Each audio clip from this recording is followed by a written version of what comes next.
নমস্কার।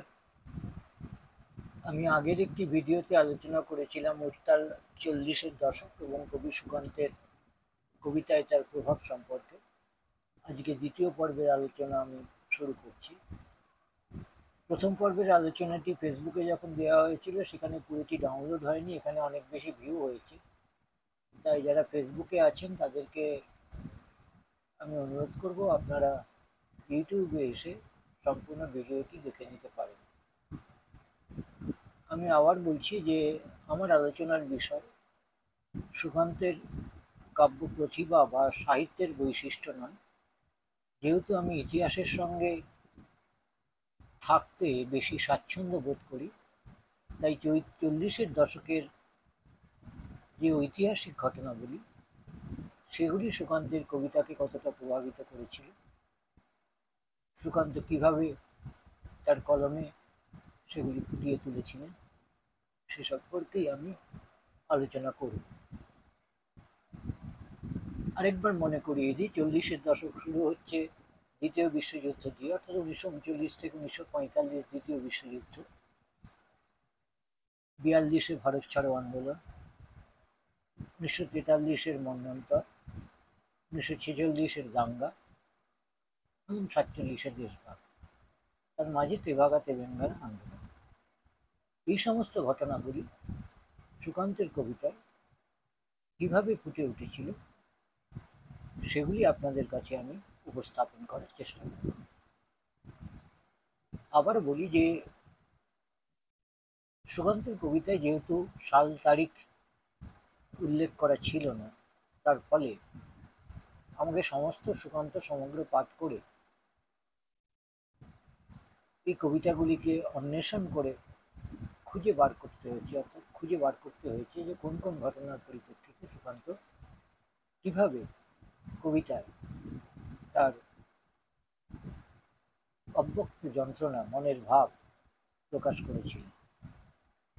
আমি আগের পর্বে দ্বিতীয় বিশ্বযুদ্ধ, যেটা প্রায় 6 বছর চলেছিল, সেই ঘটনায় সুকান্তের কি প্রতিক্রিয়া হয়েছিল বা প্রতিক্রিয়া দেখিয়েছিলেন কবিতায়, সে সম্পর্কে আলোচনা করেছি।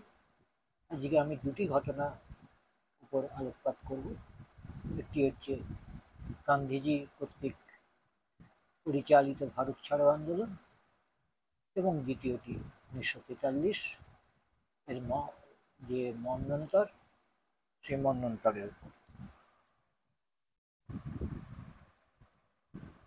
যারা ইতিহাসের ছাত্র নন বা ইতিহাসের সম্পর্কে দীর্ঘদিন যাদের চর্চা নেই বা তারা অন্যান্য বিষয়ে চর্চা করেন, তাদের মনে করিয়ে দিই 1942 সালের জুলাই মাসে গান্ধীজি ভারত ছাড়ো আন্দোলনের ডাক দিয়েছিলেন এবং গান্ধীজি চেয়েছিলেন যে সাম্রাজ্যবাদী ব্রিটেনের এই যে যুদ্ধ ব্যস্ত থাকার সুযোগে ভারতের পূর্ণ স্বরাজ অর্জনের লক্ষ্যে সারা ভারতবর্ষব্যাপী একটি গণ আন্দোলন গড়ে তোলা, এবং তিনি বলেছিলেন ডু অর ডাই, অর্থাৎ করেঙ্গে ইয়া মারেঙ্গে। সাম্রাজ্যবাদ বিরোধী সুকান্তকেও স্বাভাবিকভাবেই এই আহ্বান আলোড়িত করেছিল। প্রসঙ্গত মনে করিয়ে দিতে চাই যে ভারতীয় কমিউনিস্ট পার্টি 1941-এর পর ভারত ছাড়ো আন্দোলনকে সমর্থন করেনি এবং ব্রিটিশ সরকারকে সমর্থন করার কথা বলেছিল, যেহেতু রাশিয়া জার্মানি কর্তৃক আক্রান্ত হয়েছিল। কিন্তু এর সঙ্গে এটাও মনে করিয়ে দিতে চাই যে তখন কমিউনিস্ট পার্টি এবং কংগ্রেসের মধ্যে দ্বৈত সদস্যপদের প্রথা প্রচলিত ছিল এবং কমিউনিস্ট পার্টির প্রায় সকলেই কংগ্রেসেরও সদস্য ছিলেন। বিশেষত বাংলায় কমিউনিস্ট পার্টির সঙ্গে যারা যুক্ত ছিলেন তারা কিন্তু ভারত ছাড়ো আন্দোলনে সক্রিয়ভাবে অংশগ্রহণ করেছিলেন।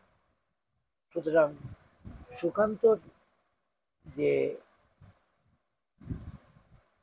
ভারত ছাড়ো আন্দোলনের প্রতি আকৃষ্ট হবেন একথা বলাই বাহুল্য। গান্ধীজির প্রতি, অর্থাৎ গান্ধীজিকে স্মরণে রেখে, গান্ধীজিকে আহ্বান জানিয়ে সুকান্ত একটি কবিতা রচনা করেন। ঘূর্ণি কাব্যগ্রন্থে আপনারা কবিতাটি দেখতে পারেন মহাত্মাজির প্রতি। সেই কবিতায় তিনি লিখছেন, 40 কোটি জনতার আমিও জানি আমিও যে একজন। অর্থাৎ তৎকালীন ভারতবর্ষে 40 কোটি জনতা, তিনি তার মধ্যে বলছেন আমিও যে একজন। হঠাৎ ঘোষণা শুনছি আমার জীবন শুভক্ষণ, আমার জীবনে শুভক্ষণ এসেছে। হঠাৎ ঘোষণা শুনছি আমার জীবনে শুভক্ষণ এসেছে। তখনই মুছে গেছে ভীরু চিন্তার হিজিবিজি, রক্তে বেজেছে উৎসব, আজ হাত ধরো গান্ধী। তিনি গান্ধীজিকে আহ্বান জানাচ্ছেন হাত ধরার জন্য ভারতীয় যুবকদের প্রতিনিধি হিসেবে। কিন্তু এক্ষেত্রে লক্ষণীয় এই পংক্তিটি, রক্তে বেজেছে উৎসব। আমরা সবাই জানি যে গান্ধীজি ছিলেন অহিংসার পূজারী, সুতরাং আপাতভাবে সুকান্ত এবং গান্ধীজির মধ্যে কিভাবে আমরা সমন্বয় সাধন করব সেটা আমাদের কাছে একটু শিক্ষণীয় বিষয়। মনে রাখতে হবে যে অহিংস অসহযোগ আন্দোলন বা আইন অমান্য আন্দোলনের সময় গান্ধীজি কিন্তু অহিংসাকে সর্বাগ্রে স্থান দিয়েছিলেন, কিন্তু ভারত ছাড়ো আন্দোলনের সময় গান্ধীজি কিন্তু অহিংসার উপর তেমন গুরুত্ব আরোপ করেন। সুকান্তের কবিতায় স্বাভাবিকভাবেই তাই গান্ধীজির প্রতি বা গান্ধীজির সঙ্গে চলার একটা যৌথ প্রচেষ্টা লক্ষ্য করা যায়। তিনি আরো লিখছেন ওই কবিতাতে শেষ দিকের পংক্তিগুলিতে, দিক দিগন্ত প্রসারিত হাতে তুমি যে পাঠালে ডাক, দিক দিগন্ত প্রসারিত হাতে তুমি যে পাঠালে ডাক, তাই তো আজকে গ্রামে ও নগরে স্পন্দিত লাখে লাখ। অর্থাৎ সারা ভারতবর্ষের দিক দিগন্ত জুড়ে গান্ধীজি যে আহ্বান করেছেন, সেই ডাকে গ্রামে ও নগরে লাখ লাখ মানুষ স্পন্দিত হয়েছেন, আন্দোলনে সামিল হয়েছেন। এ কথা তিনি মহাত্মাজির প্রতি কবিতায় স্বীকার করে নিয়েছেন এবং সেই দলে নিজেকে সামিল বলে মনে করছেন। ভারত ছাড়ো আন্দোলন সম্পর্কে সুকান্তের কবিতায় আমি অন্তত আর কোনো সূত্র খুঁজে পাইনি। এর পরের যে ঘটনাটি সেটি অত্যন্ত গুরুত্বপূর্ণ, সেটা হচ্ছে 1943-এর মন্বন্তর, বাংলার মন্বন্তর, এবং সেটাকে অনেকে বাংলা 1350 বঙ্গাব্দ বলে 50-এর মন্বন্তর বলে অভিহিত করে থাকেন। এই মন্বন্তরে সরকারের উডেট কমিশনের রিপোর্ট অনুযায়ী 15 লক্ষ মানুষ প্রাণ হারান, অনাহারে প্রাণ হারান। অমর্ত্য সেন হিসেব করে দেখিয়েছেন এই সংখ্যাটা 30 লক্ষ, বেসরকারি মতে এই সংখ্যা 50 লক্ষ। এক্ষেত্রে একটি তথ্য আপনাদের সামনে রাখতে চাই যে সারা বিশ্বব্যাপী দ্বিতীয় বিশ্বযুদ্ধে যত প্রাণহানি ঘটেছিল, রিপিট করছি, সারা বিশ্বব্যাপী দ্বিতীয় বিশ্বযুদ্ধে যত প্রাণহানি ঘটেছিল, বাংলার মন্বন্তরে তার থেকে প্রাণহানি ঘটেছিল অনেক বেশি। অর্থাৎ এই মন্বন্তরের ভয়াবহতা দ্বিতীয় বিশ্বযুদ্ধের থেকেও বেশি ছিল। স্বাভাবিকভাবেই একজন মানবতাবাদী কবি হিসেবে সুকান্তের কবিতায় এই মন্বন্তরের কথা বারবার উঠে এসেছে এবং কলকাতা শহর এই মন্বন্তরের সাক্ষী ছিল। কলকাতার অধিবাসী হিসেবে সুকান্ত এই নিরন্ন, বুভুক্ষ, অসহায়, মৃতপ্রায় এবং মৃত মানুষদের কথা তার কবিতায় বারবার উল্লেখ করেছে। বাংলার এই মন্বন্তর কিন্তু কোনো অনাবৃষ্টির কারণে হয়নি, হয়েছিল দ্বিতীয় বিশ্বযুদ্ধের সময় ব্রিটিশ সরকার সৈন্যদের জন্য খাদ্য মজুত করেছে ব্যাপক হারে, তার ফলে খাদ্যের একটা সংকট দেখা দিয়েছিল, খাদ্যশস্যের। দ্বিতীয় ঘটনা, আজাদিন বাহিনী যেহেতু বার্মা দিয়ে ভারতের দিকে প্রবেশের চেষ্টা করছিল, তাই বাংলার অন্যতম শস্য ভাণ্ডার পূর্ববঙ্গ, সেই অঞ্চলের সমস্ত ক্ষেত খামারের ফসল,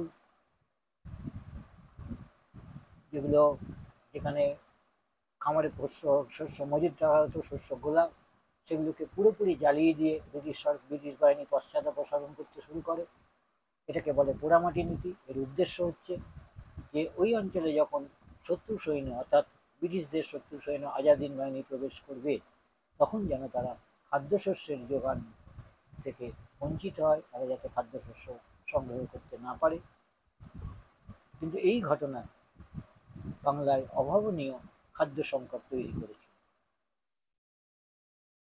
এর পূর্বেই, এর আগের বছর, ঠিক আগের বছর 1942 সালে মেদিনীপুর, দক্ষিণ 24 পরগনা আর পূর্ব বাংলার উপকূলবর্তী অঞ্চলে এক ব্যাপক ঘূর্ণিঝড় হয়েছিল, এবং এই ঘূর্ণিঝড়ে বহু মানুষ নিহত হয়েছিলেন, বাস্তুচ্যুত হয়েছিলেন, প্রচুর ফসল এবং সম্পত্তির হানি ঘটেছিল।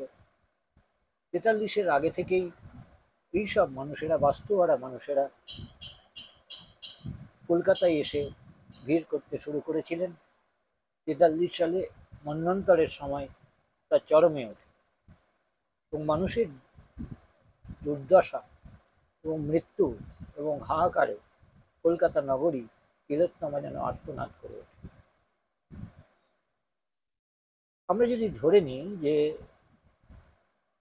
বাংলায় যত মানুষ মারা গিয়েছেন তার 1/3 অর্থাৎ 33% মানুষ কলকাতায় এসেছিলেন, তাহলে বাংলায় যত মৃত্যু ঘটেছে অর্থাৎ 50 লক্ষ, তার 5 লক্ষ মানুষ শুধু কলকাতা শহরে মারা গিয়েছেন, এসে মারা গিয়েছেন। তাহলে কলকাতা শহরের মানুষের চোখে দেখা সেই মৃত্যু কতটা বীভৎস ছিল, সেটা আজকে দাঁড়িয়ে আপনারা কিছুটা কল্পনা করার চেষ্টা করুন। এবং অনুভূতিপ্রবণ মানবতাবাদী কবি সুকান্ত স্বাভাবিকভাবেই তার কবিতায় বারবার মন্বন্তরের বীভৎসতা, নিদারুণ অবস্থা, অসহায় মানুষের দুরবস্থা সমস্ত কিছু ফুটিয়ে তোলার চেষ্টা করেছেন। আমরা এবার সুকান্তের কতগুলি মন্বন্তরের কবিতা উল্লেখ করব। মন্বন্তর সম্পর্কে তিনি কি প্রতিক্রিয়া দিয়েছিলেন। ছাড়পত্র কাব্যগ্রন্থের খবর কবিতায় তিনি লিখলেন, যুদ্ধ বিদ্রোহ বন্যা দুর্ভিক্ষ ঝড়, যুদ্ধ বিদ্রোহ বন্যা দুর্ভিক্ষ ঝড়, এখানে সাংবাদিকতার নৈশ নৈশব্দ। অর্থাৎ তৎকালীন যে বড় বড় সংবাদপত্রগুলো এই দুর্ভিক্ষ, বন্যা, যুদ্ধ এ সম্পর্কে সেখানে খুব বেশি প্রতিবেদন থাকতো না। অসহায় মানুষের কথা, অসহায় ভারতবাসীর কথা, অসহায় বাঙালির কথা সেখানে ফুটে উঠত না। আজকে যখন আমরা ভারতবর্ষের দিকে তাকাই, তখনও আমরা দেখতে পাই অন্ন, বস্ত্র, বাসস্থান, শিক্ষা, স্বাস্থ্য, এই বেসিক কতগুলো যে মানুষের চাহিদা বা অধিকার, সেই অধিকারগুলি পূরণ না হওয়া সত্ত্বেও ধর্মের নামে, জাতের নামে, কখনো বৈদেশিক শত্রুর নামে একটা উগ্র জাতীয়তাবাদকে একদিকে যেমন তোল্লা দেওয়া হচ্ছে, অন্যদিকে মানুষে মানুষে বিভাজন সৃষ্টি করা হচ্ছে, যাতে মানুষ অন্ন, বস্ত্র, বাসস্থান, খাদ্য, শিক্ষা, স্বাস্থ্য এই অধিকারগুলি সম্পর্কে নির্লিপ্ত থাকে বা ভুলে থাকে। এবং সংবাদপত্রগুলি এ বিষয়ে, বৃহৎ সংবাদপত্রগুলি, মিডিয়া হাউসগুলি এ বিষয়ে একটা গুরুত্বপূর্ণ ভূমিকা আছে। এটা একটা ধারাবাহিক প্রক্রিয়া, সুকান্ত এটা লক্ষ্য করেছিলেন এবং তার কবিতায় কিন্তু এটা ফুটে উঠেছে। একই কাব্যগ্রন্থের অর্থাৎ ছাড়পত্র কাব্যগ্রন্থের বিবৃতি কবিতায় তিনি বলেন, আমার সোনার দেশে অবশেষে মন্বন্তর নাম। ঠাকুরদা রবীন্দ্রনাথ লিখেছিলেন, আমার সোনার বাংলা, আমি তোমায় ভালোবাসি। তারপর নদী দিয়ে অনেক জল বয়ে গেছে। 1943 সাল সুকান্ত লিখছেন, আমার সোনার দেশে অবশেষে মন্বন্তর নামে, জমে ভিড় ভ্রষ্ট নীর নগরী ও গ্রামে। বাস্তুচ্যুত নির্চ্যুত মানুষ তারা ভিড় করে নগরী ও গ্রামে। দুর্ভিক্ষের জীবন্ত মিছিল, দুর্ভিক্ষের জীবন্ত মিছিল প্রত্যেক নিরন্ন প্রাণে বয়ে আনে অনিবার্য নীল। অর্থাৎ যে লাখো লাখো জনতা কলকাতায় এসে সামিল হয়, তাদের মধ্যে জাত, ধর্ম, ভাষা কোনো কিছুরই ব্যবধান থাকে না, তাদের মধ্যে নিরন্ন প্রাণে এক অনিবার্য মিল লক্ষ্য করা যায়। ছাড়পত্র কাব্যগ্রন্থের ঐতিহাসিক কবিতাটিতে তিনি দুর্ভিক্ষের এক মর্মান্তিক চিত্র তুলে ধরেছেন।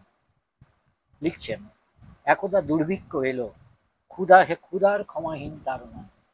একদা দুর্ভিক্ষ এলো, ক্ষুধার ক্ষমাহীন তাড়নায়। পাশাপাশি ঘেঁষাঘেঁষি সবাই দাঁড়ালো একই লাইনে। ইতর ভদ্র, হিন্দু আর মুসলমান একই বাতাসে নিলে নিঃশ্বাস। ইতর ভদ্র, তার আগে বলিনি, পাশাপাশি ঘেঁষাঘেঁষি সবাই দাঁড়ালে একই লাইনে। ইতর ভদ্র, হিন্দু আর মুসলমান একই বাতাসে নিলে নিঃশ্বাস। অর্থাৎ সেই লাইনে ক্ষুধার তাড়নায় লাইনে দাঁড়ানো মানুষের মধ্যে হিন্দু মুসলমান, মধ্যবিত্ত আর নিম্ন মধ্যবিত্ত দরিদ্র মানুষের মধ্যে কোনো ভেদ থাকলো না। তারপরে তিনি লিখছেন, চাল, চিনি, কয়লা, কেরোসিন এসব দুষ্প্রাপ্য জিনিসের জন্য চাই লাইন। অর্থাৎ রেশনের লাইনে চাল, চিনি, কয়লা, কেরোসিনের জন্য মানুষ অপেক্ষা করে থাকে। দিনের পর দিন, রাতের পর রাত, ভোর রাতে উঠে লাইন দেয়, কিন্তু প্রত্যেক দিন দেশের লাইনের কাছে পৌঁছায়। লাইন যখন কাউন্টারের কাছে পৌঁছায় তখন দেখা যায় মাল শেষ। আবার পরদিন সে লাইন দেয়। হিন্দু মুসলমান, নিম্নবিত্ত মধ্যবিত্ত মানুষ একই লাইনে পাশাপাশি দাঁড়িয়ে। সুকান্ত এইভাবেই কবিতায় মন্বন্তরের চিত্র ফুটিয়ে তুলেছেন। তারপরে কিন্তু তিনি আরেকটা কথা উল্লেখ করছেন, কিন্তু বুঝলে না মুক্তিও দুর্লভ আর দুর্মূল্য। কিন্তু বুঝলে না মুক্তিও দুর্লভ আর দুর্মূল্য, তারও জন্য চাই 40 কোটির দীর্ঘ অবিচ্ছিন্ন এক লাইন। এই যে বিচ্ছিন্ন লাইনে মানুষ ক্ষুধার তাড়নায় দাঁড়িয়ে আছে, হতাশাগ্রস্ত মানুষ, ক্ষুধার্ত মানুষ দাঁড়িয়ে আছে, তাদের কাছে তিনি বলছেন যে এই ক্ষুধার থেকে মুক্তি, এই অনাহার থেকে মুক্তির জন্য একটা দুর্লভ এবং দুর্মূল্য মুক্তি লাভ করবে তখনই যখন 40 কোটি জনতা একত্রিত হয়ে পথে নামবে। অর্থাৎ এক অবিচ্ছিন্ন এক লাইনে এসে দাঁড়াবে, একই রেখায় এসে দাঁড়াবে, তখনই এই অবস্থা থেকে মুক্তি সম্ভব। এই মন্বন্তর আগে যে কারণগুলো বলেছিলাম, অর্থাৎ ব্রিটিশ সৈন্যের জন্য খাদ্য সংগ্রহ, পোড়ামাটি নীতি, উপকূল অঞ্চলের বন্যা, তার সাথে আরেকটা কারণে যুক্ত হয়েছিল এক শ্রেণীর অসাধু ব্যবসায়ী এবং আমলা। তারা এই সুযোগে যেটুকু খাদ্যশস্য ছিল সেগুলোকে মজুত করতে থাকে এবং কালোবাজারে চড়া দামে বিক্রি করতে থাকে। ফলে যেটুকু খাদ্যশস্য পাওয়া যাচ্ছিল সেটা খোলা বাজারের জায়গায় কালো বাজারে যে পরিণত হয় এবং সাধারণ মানুষের পক্ষে, এমনকি উচ্চ মধ্যবিত্ত মানুষের পক্ষেও খাদ্য সংগ্রহ করা তখন বেশ কঠিন কাজ হয়ে দাঁড়ায়। আর নিম্ন মধ্যবিত্ত আর দরিদ্র গ্রাম থেকে আসা বাস্তুচ্যুত মানুষের কাছে সেটা কি অসহায় অবস্থা সেটা আপনারা অনুমান করতে পারবেন। ছাড়পত্র কাব্যগ্রন্থের বোধন কবিতায় তিনি তাই মজুদ্দার এবং ব্ল্যাক মার্কেটিয়ারদের হুঁশিয়ারি দিচ্ছেন, শোন রে মালিক, শোন রে মজুদ্দার, তোদের প্রাসাদে জমা হলো কত মৃত মানুষের হার, হিসেব কি দিবি তার। মজুদ্দার এবং মালিককে তিনি হুমকি দিচ্ছেন, কত হিসেব দিবি তোরা, তোদের জন্যই তো এই প্রাণহানি ঘটছে। এখানে তিনি তুই শব্দ ব্যবহার করছেন, যেটি তার ক্রোধের বহিঃপ্রকাশ। একই কবিতায় মজুদ্দার এবং ফাটকারবাদদের বিরুদ্ধে ঘৃণা বর্ষিত হচ্ছে এভাবে, 1300 সালের মধ্যবর্তী মালিক মজুদ্দার, 1300 বলতে এখানে 1350 বঙ্গাব্দ বলা হচ্ছে, 1300 সালের মধ্যবর্তী মালিক মজুদ্দার মানুষ ছিল কি, জবাব মেলে না তার। অর্থাৎ তাদেরকে তিনি মনুষ্য পদবাচ্য বলে মনে করছেন না, তাদেরকে তিনি অমানুষ বলে বিবেচনা করছেন। এমনকি তিনি যখন মিঠে করা কাব্যগ্রন্থ লিখছেন, অর্থাৎ ছড়ার বই, সেই ছড়ার বই ঠিক ছড়ার বই বলি না, আমি বলি একটি মিঠে করা কাব্যগ্রন্থ একটি ছড়ির বই। প্রত্যেকটি কবিতাতে ছড়াতে তিনি তীব্র কষাঘাত করছেন সামাজিক ব্যাধিগুলোকে, সামাজিক ব্যাধিগুলো যারা ছড়িয়ে দিচ্ছেন তাদেরকে। এবং এখানেও ব্ল্যাক মার্কেট কালোবাজারিদের তিনি উদ্দেশ্য করে লিখছেন, হাত করে মহাজন, হাত করে যোদ্ধা। অর্থাৎ মহাজন এবং যোদ্ধাদের কাছে সংগ্রহ করে খাদ্যশস্য ব্ল্যাক মার্কেট করে ধনী রাম পোদ্দার। রাম পোদ্দার বলে একজনকে প্রতীক হিসেবে ব্যবহার করছেন। তিনি সেগুলো সংগ্রহ করছে। গরিব চাষিকে মেরে হাতখানা পাকালো, গরিবের ফসল এভাবে যোদ্ধার মহাজনের হাত দিয়ে পৌঁছে গেল ধনীরাম পোদ্দারের কাছে, ব্ল্যাক মার্কেটে বিক্রি হচ্ছে। তিনি লিখছেন, গরিব চাষিকে মেরে হাতখানা পাকালো, বালিগঞ্জ যেতে পারি খান ছয় হাঁকালো। বালিগঞ্জ যেতে পারি খান ছয় হাঁকালো। অর্থাৎ এইভাবে বালিগঞ্জ কলকাতার একটা বলা যেতে পারে বড়লোকদের এলাকা, সেখানে খানচায় বাড়ি সে হাঁকিয়ে ফেললো। এবং এই হচ্ছে তাদের ইতিহাস। এই গরিব থেকে ধনী হয়ে ওঠা, মানুষের অসহায়তার সুযোগকে ব্যবহার করে অর্থ বা পুঁজি সঞ্চয় করা, পুঁজি বলা যেতে পারে উপার্জন করা, এই সময়ের একটা বৈশিষ্ট্য হয়ে দাঁড়িয়েছিল। মিঠে করার কবিতায় বিয়ে বাড়ির মজাতেও তিনি একইভাবে মজুদ্দারদের আক্রমণ করেছেন, তাদের প্রতি ঘৃণা বর্ষণ করেছেন। কথা আমি আর এই কবিতাটি আর উল্লেখ করছি না।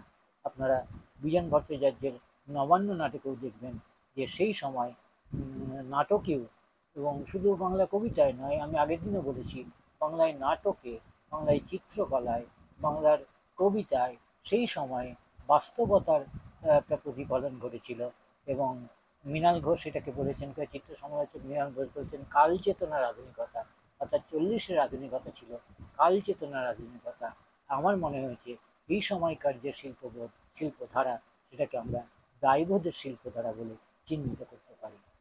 আজকে আমি এখানেই শেষ করছি। আমার পরবর্তী আলোচনায় আমি আজাদ হিন্দ বাহিনী সম্পর্কে সুকান্তর কবিতায় কি প্রতিক্রিয়া বা কী প্রভাব পড়েছিল আজাদ হিন্দ বাহিনীর অগ্রগতি সম্পর্কে, এবং তারপর কলকাতার 1946 সালের মানে বলা যেতে ভাতৃঘাতী দাঙ্গা, সেই দাঙ্গার যে প্রতিচ্ছবি, যে দাঙ্গার যে মর্মস্পর্শী, যে বলা যেতে পারে হৃদয় বিদারক যে ঘটনাগুলি ঘটেছিল, সেগুলি সম্পর্কে সুকান্তের প্রতিক্রিয়া বা সেগুলি সুকান্তের উপর কী প্রভাব পড়েছিল সে সম্পর্কে আমরা আলোচনা করব। সবশেষে বলে রাখি যে আপনারা এই ইউটিউব চ্যানেলটি যদি সাবস্ক্রাইব করে রাখেন, কোনো বাণিজ্যিক কারণে বলছি না, আমি বাণিজ্য কারণে বলছি না, এই কারণেই বলছি যে আমার ইউটিউবের ভিউয়ার তো এত কিছু হবে না যে যাতে খুব একটা ইউটিউবের ভিউয়ারের উপর বেস করে আমাকে রুটি রোজগার করতে হবে, অতটা হবে না, কোনো দিনই সম্ভব নয় এইসব আলোচনায়। কিন্তু যেটা প্রয়োজনীয় সেটা হচ্ছে আপনি যদি সাবস্ক্রাইব করে রাখেন, তাহলে পরের যে এপিসোডগুলো আসবে, ভিডিওগুলো, তার সমস্ত নোটিফিকেশন আপনার কাছে যাবে, আপনি ইচ্ছা হলে দেখতে পারবেন। এবং আমরা এরপর সুকান্তের সাহিত্য এবং স্বদেশ ভাবনা নিয়ে আলোচনা করবেন সাহিত্য সমালোচক বিশিষ্ট শ্রী প্রাক্তন শিক্ষক শ্রী পূর্ণচন্দ্র মুখোপাধ্যায়। সেই আলোচনা আপনারা SIRS Durgapur, social science institute of research and studies, search Durgapur, এই চ্যানেলটিতে, ইউটিউব চ্যানেলটিতে দেখতে পারবেন। আগামী দিনে আরও অনেক ভালো আকর্ষণীয়, চিত্তাকর্ষক এবং আপনাদের কাছে আগ্রহ উদ্দীপক বিষয় নিয়ে আমরা উপস্থিত হতে পারব, এই আশা নিয়ে আজকের এপিসোড এখানেই শেষ করছি।